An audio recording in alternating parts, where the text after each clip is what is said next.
O general Eduardo Pazuello saiu do Ministério da Saúde após 10 meses no cargo. Foi o ministro mais longevo durante toda a crise sanitária que a gente está vivendo. Ele sai depois de muitas críticas de todos os lados. Você lembra qual foram os principais pontos da sua gestão? Eu sou Pedro Rodrigues e sejam bem-vindos ao Manual do Brasil.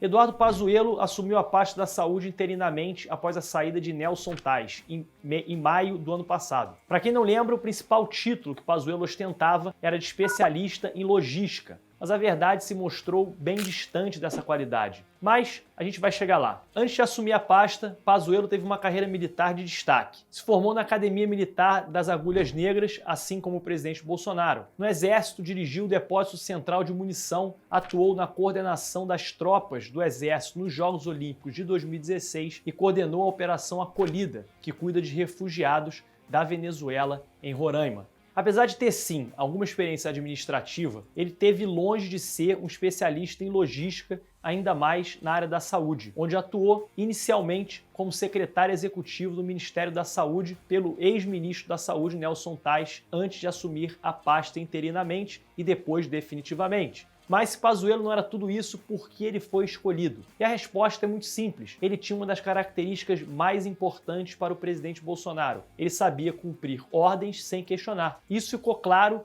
logo na primeira medida quando assumiu a pasta, ainda como interino, defendendo o uso da cloroquina como tratamento precoce, mesmo sem base científica. Mas antes de continuar, se você está aqui, é porque gosta de política e busca estar sempre atualizado com as grandes discussões do Brasil. Então, fique à vontade e aproveite para conhecer o nosso canal e assistir os nossos outros vídeos sobre esses conteúdos que eu tenho certeza que você vai gostar. E para não correr o risco de perder os vídeos que a gente ainda vai lançar, já se inscreve e aperta o sininho. Voltando à gestão de Pazuello na saúde, é inegável e o próprio ministro deixava bem claro que a sua postura era apenas um executor dos planos do presidente Bolsonaro. E a pasta focou principalmente no tratamento precoce à base de medicamentos ineficazes ou não comprovados. Entretanto, o Ministério não ficou só na sugestão do uso de medicamentos, como também desperdiçou milhares de reais com a compra desses remédios. Só para você ter uma ideia, foram enviadas para a capital do Amazonas cerca de 120 mil comprimidos no auge da crise do Estado. Esse dinheiro poderia ter sido mais bem gasto na compra de insumos para os hospitais, como a gente vai ver daqui a pouco. Além da cloroquina, o governo comprou remédios como hidroxicloroquina, azitromicina,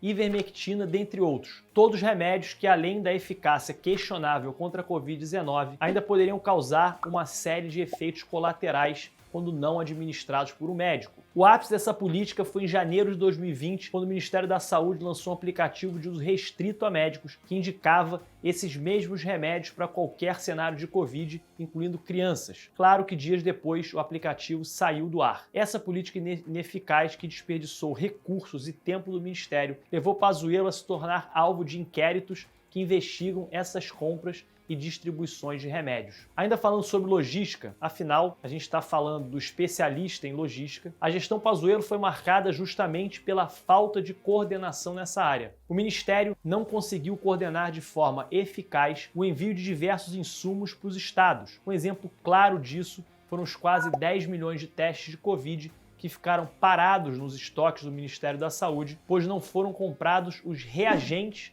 para esses testes. Esses testes perderam a validade e a grande maioria não foi utilizada. E a confusão não para por aí. O ex-ministro parece desconhecer um dos conceitos básicos de mercado, o conceito de oferta e demanda. Com sua falta de planejamento em comprar insumos com antecedência, o Ministério foi criticado diversas vezes por ser incapaz de comprar sequer seringas para iniciar a vacinação. Segundo Pazuello, o preço cobrado pelas empresas para produzir as seringas e agulhas a tempo ficou acima do valor estimado pelo governo, o que é óbvio seria normal prever no meio da maior demanda da história moderna por esses insumos. É um erro quase infantil diante da enorme crise global. Além da falta de uma coordenação de logística, outro fator que nos assustou durante a gestão de Pazuello foi a falta de transparência ao esconder os números da pandemia em julho do ano passado. Em maio, o Ministério da Saúde já havia deixado de publicar nas redes sociais os boletins diários. O último foi publicado um dia antes do país superar pela primeira vez a marca de 1.000 mortes em 24 horas. Pouco depois,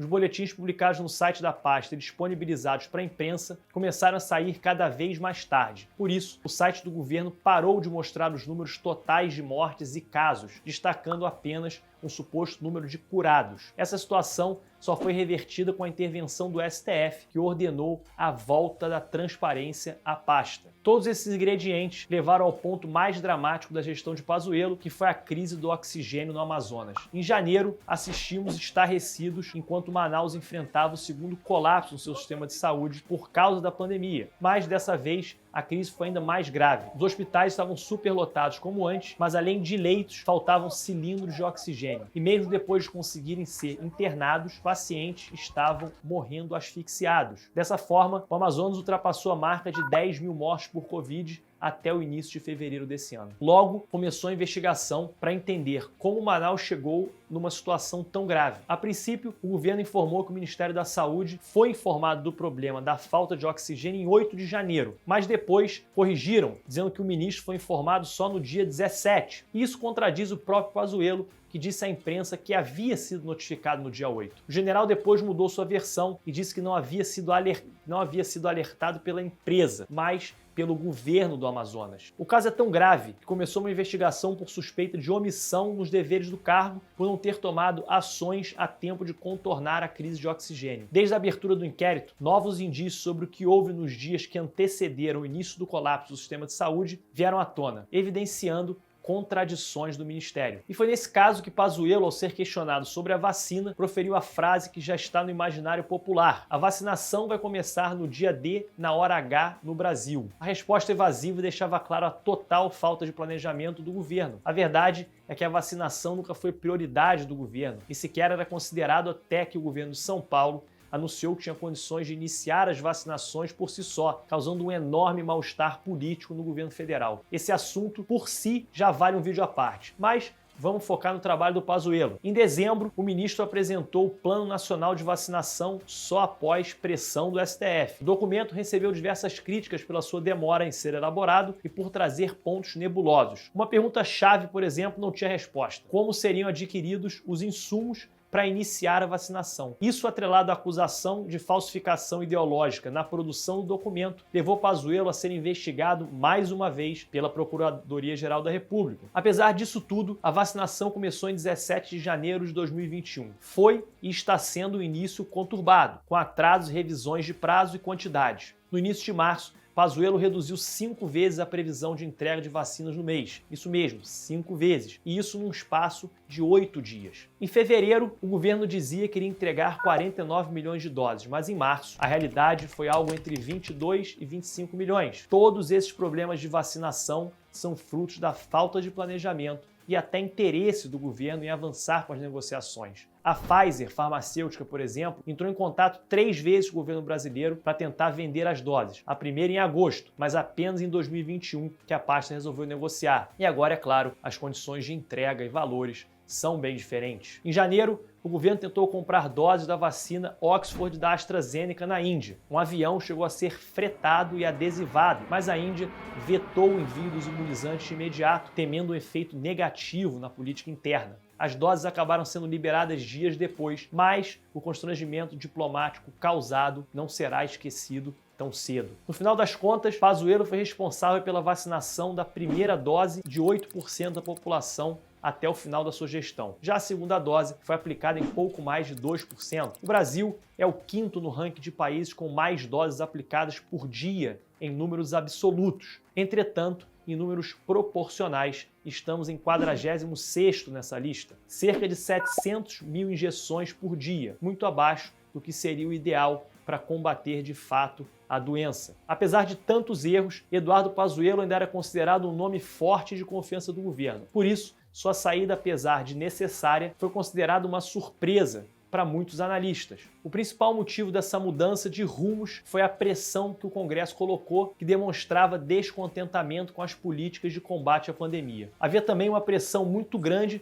para a instalação da CPI da Covid, que investigaria a fundo a gestão de Eduardo Pazuello. O recado era claro: se a CPI saísse do papel, ninguém poderia garantir que as investigações também não atingiriam o presidente da República. O ministro já estava convocado e está para prestar esclarecimentos sobre a crise do oxigênio em Manaus na quinta-feira, 18 de março. E a CPI já tinha as assinaturas suficientes para ser aberta, ou seja, a saída de Pazuello foi necessária para salvar o governo de uma crise maior ainda. Uma crise que poderia ser fatal para o governo Bolsonaro. Ao sair, Eduardo Pazuello deixa claro que foi demitido, desmentiu as teorias de que estava doente ou que havia pedido demissão, mostrando que de fato a demissão foi um ato político de Bolsonaro. Sai Pazuello, entra Marcelo Queiroga. Apesar de que não devemos esperar muitas mudanças de políticas públicas com o novo ministro, algumas melhoras já são claras. O foco na vacina é uma delas, e a preocupação em usar máscara e outro ponto positivo do novo ministro. É claro que nem tudo são flores. O governo ainda ataca o distanciamento social e ainda não há um planejamento de como será e andar as vacinações daqui para frente. Do lado de Pazuello, as coisas estão um pouco mais delicadas. A CPI foi instaurada e a investigação de seus atos como ministro vão ser, sem dúvida nenhuma, o tema central. E assim, chegamos no momento mais importante desse vídeo, quando eu quero saber a sua opinião sobre a gestão de Eduardo Pazuello. Você concorda com o que a gente falou até aqui? Comenta o que você acha que faltou a gente falar no vídeo. Vamos discutir juntos como fazer um Brasil melhor, criando novas oportunidades e possibilidades. Quero saber também que outros temas vocês gostariam que eu abordasse aqui no nosso canal. A sua ajuda é essencial para fazer o Manual do Brasil crescer cada vez mais. Por isso, não esquece de dar o seu like e compartilhar com todos os seus amigos e familiares. Valeu e até o próximo vídeo. Azitromicina e não consigo nem falar esse nome.